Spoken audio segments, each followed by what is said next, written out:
Assalamualaikum warahmatullahi wabarakatuh. Alhamdulillah wassalatu wassalamu ala rasulillah wa ala alihi wa sahbihi wa mawalah wa la hawla wa la quwata illa billahi wa ba'du. Alhamdulillah, segala puja dan puji hanya milik Allah subhanahu wa ta'ala. Salawat dan juga salam tetap kita curahkan kepada Nabi kita Muhammad sallallahu alaihi wa ala alihi wasallam. Sebagai faedah dalam perjalanan pulang, ada 3 manusia, jangan pernah Anda mendolimi mereka, karena jikalau mendolimi mereka maka siksanya sangat berat. Terkadang Allah segerakan di dunia sebelum akhirat. Siapa mereka? Pertama, Allah subhanahu wa ta'ala berfirman dalam hadis qudsi, Inni haramtu zulma ala nafsi wa ja'altuhu bainakum muharraman fala tadhalam. Sesungguhnya aku haramkan kezaliman kepada diriku sendiri, dan aku telah menjadikan kezaliman ini haram sesama kalian, maka jangan pernah kalian melakukan kezaliman. Artinya zalim kepada siapapun, tidak mesti kepada manusia, hatta kepada binatang sekalipun, Islam sangat melarang. Bahkan ada seorang wanita yang masuk neraka gara-gara kucing yang disiksanya. Kata Nabi SAW, "Udzibati imra'atu fi hirratin habasatha." Ada seorang wanita diazab oleh Allah gara-gara seekor kucing yang tidak dipelihara dengan baik. Tidak diberi minum, tidak diberi makan sampai dia mati. Kata Rasulullah, wanita itu akan diazab di neraka. Ini kepada binatang, apalagi kepada manusia, apalagi kepada seorang muslim. Ma'asyiral muslimin yang dimuliakan Allah subhanahu wa ta'ala, terutama kepada 3 orang, maka jangan sampai Anda melakukan kezaliman kepada mereka. Siapa saja mereka?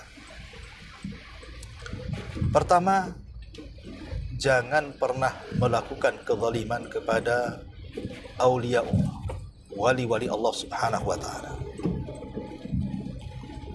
Karena apabila memusuhi wali-wali Allah sampai menzalimi mereka,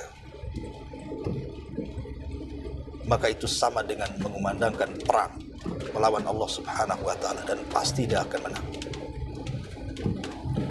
Dalam sebuah hadis, Nabi SAW bersabda, menukilkan firman Allah Azza wa Jal dalam hadis qudsi. Maka Allah subhanahu wa ta'ala mengatakan, Man 'ada li waliyan faqad adzantuhu bil harb. Barang siapa yang memusuhi wali-waliku, maka dia sama dengan mengajak perang melawan, kata Allah. Subhanallah, siapa yang berani melawan Allah?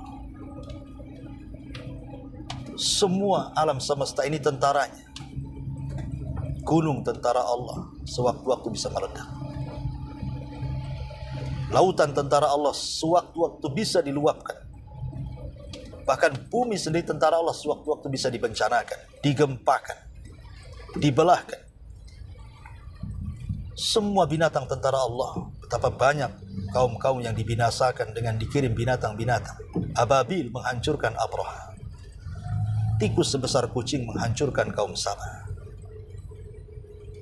Gajah-gajah, harimau, buaya, dan semua binatang buas, semua adalah tentara Allah. Bahkan seekor nyamuk yang bersarang di kepala seorang yang sombong, Namrud, bisa membunuh orang yang sesombong Namrud dengan seekor nyamuk yang bersarang di otak. Maka jangan macam-macam dengan Allah Azza wa Jalla. Lalu siapa wali-wali Allah di sini? Tentu yang dimaksud wali-wali Allah adalah orang-orang yang beriman dan juga bertakwa. Mereka lah wali-wali Allah. Orang-orang yang secara lahiriah dan zahiriah kita lihat, mungkin dia rajin ibadah, rajin salat, rajin ngaji, zahirnya tampak saleh atau saleha. Maka jangan sakiti mereka. Atau para ustadz, para kiai, para ulama yang memperjuangkan agama Allah Subhanahu wa taala, jangan sakiti mereka. Karena sama dengan menyakiti wali-wali Allah Subhanahu wa taala. Maka siapapun yang menyakiti wali-wali Allah, man 'ada li waliyan faqad adzantuhu bil harbi. Siapapun memusuhi wali-waliku, maka sama dengan mengumandangkan perang melawan Allah Subhanahu wa taala, dan Anda pasti tidak akan menang. Yang kedua, jangan pernah menzalimi orang-orang lemah. Jangan pernah menzalimi orang-orang lemah. Mungkin boleh jadi karena Anda merasa kaya, Anda menzalimi orang miskin.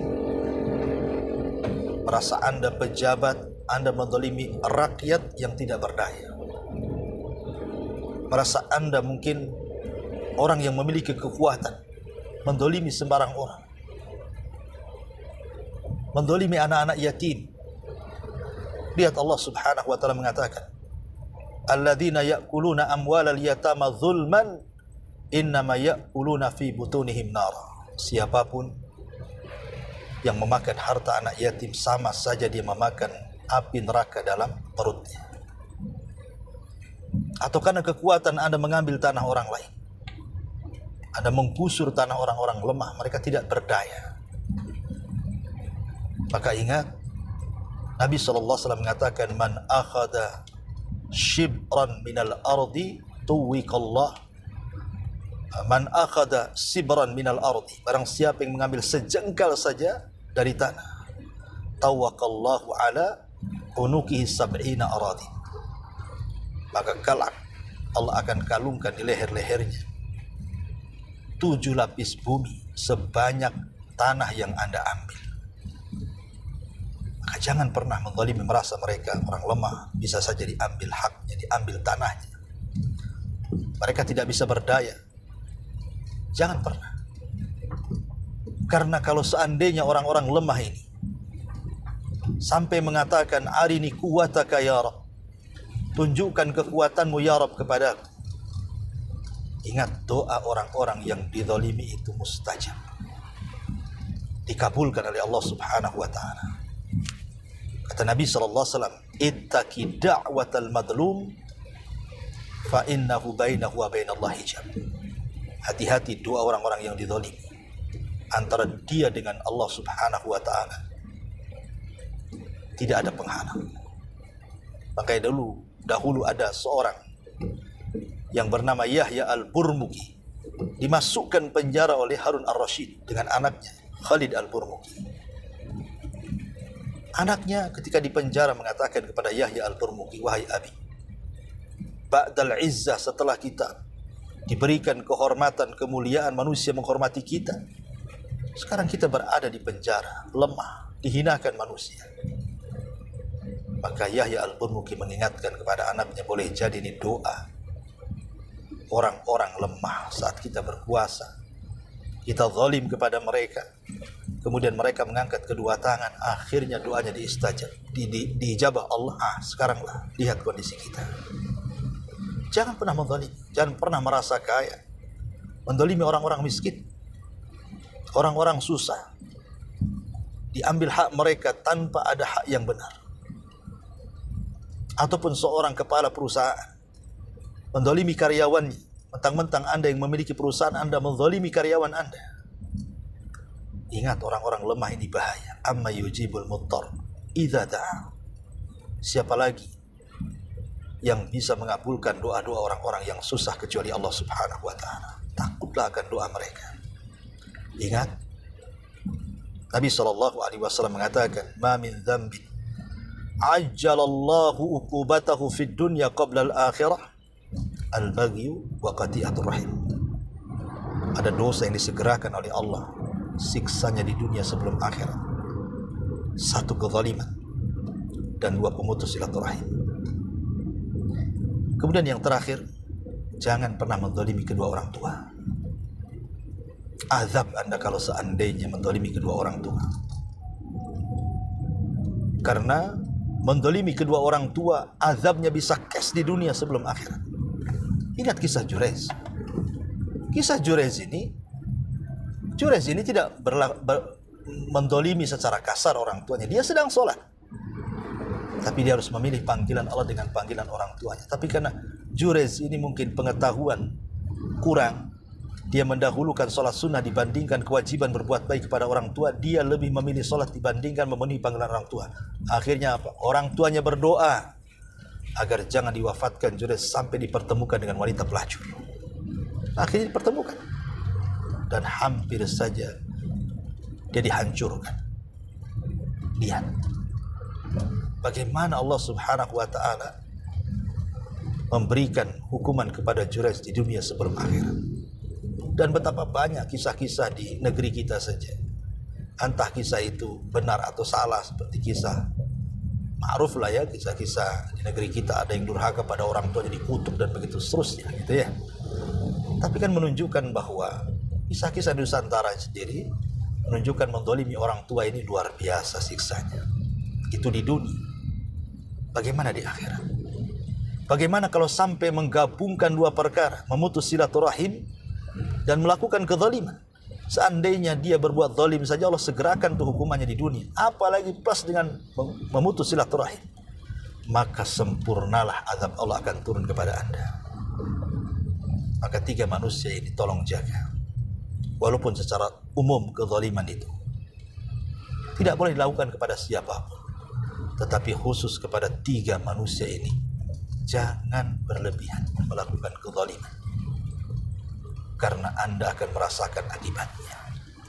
Subhanakallah bihamdika, asyhadu an la ilaha illa anta, astaghfiruka wa atubu ilaik. Allahu ta'ala. Assalamualaikum warahmatullahi wabarakatuh.